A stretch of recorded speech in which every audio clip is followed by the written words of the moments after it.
Buenos días. Hoy os vengo a hablar de estas pequeñas cápsulas de mujeres inspiradoras de la gran líder del feminismo mundial, de alguna manera, la gran escritora que se ha cogido como, se tomó como referente del feminismo mundial, la escritora británica Virginia Woolf, que seguramente todas vosotras conoceréis. Esta mujer nació en el siglo XIX. Fue una mujer que nació en una familia burguesa. De hecho su padre era escritor, era un gran intelectual, y gracias a la gran biblioteca que tenía en su casa, sus tres hijos pudieron tener una gran formación y leer ávidamente.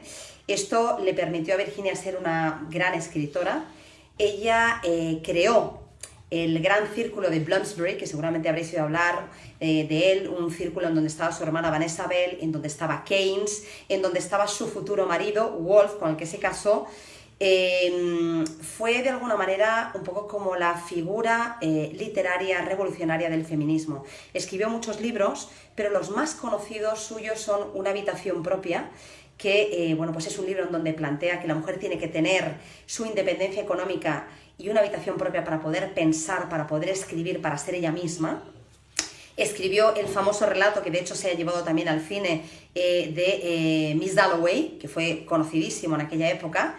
Y escribió, por supuesto, un libro que también se ha llevado al cine, que se llamó Orlando, y que fue escrito en honor a su amante, Vita Sackville, que era una aristócrata de la época con la que mantuvo una tórrida historia de amor, por supuesto, sabida tanto por el marido de Vita Sackville como por el suyo propio, y escribió ese libro Orlando, que de hecho se dice que es definido un poco como la carta de amor más larga y encantadora de la historia de la literatura. Ella fundó una de las grandes editoriales de la época con su marido, que se llamaba Hogarth Press, que de hecho llegó incluso a publicar a Sigmund Freud, para que os hagáis una idea. Fue una revolucionadora. En el grupo de Bloomsbury creaban unas obras de teatro, unas representaciones fascinantes, eran un poco como el ejemplo a seguir, ¿no? Esta mujer, como os podréis imaginar, era bipolar, y Virginia murió suicidada en el río Ouse. Ella misma se metió y se ahogó.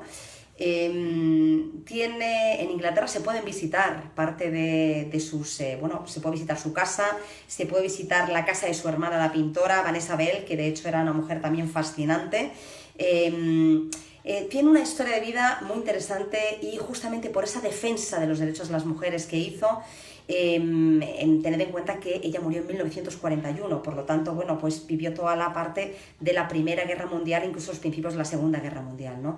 Por lo tanto, fue un referente que todos los grupos feministas que empezaron ya a florecer, ya habían florecido antes, pero que empezaron a tomar mucho más poder y más visibilidad, la han cogido un poco siempre como estandarte, ¿no?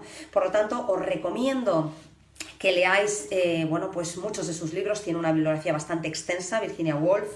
Tenéis un libro sobre su vida que ha sido publicado por La Niña del Horizonte, que es una editorial española, en donde cuenta un poquito su vida, sus historias, incluso pone también parte de sus escritos en ese libro.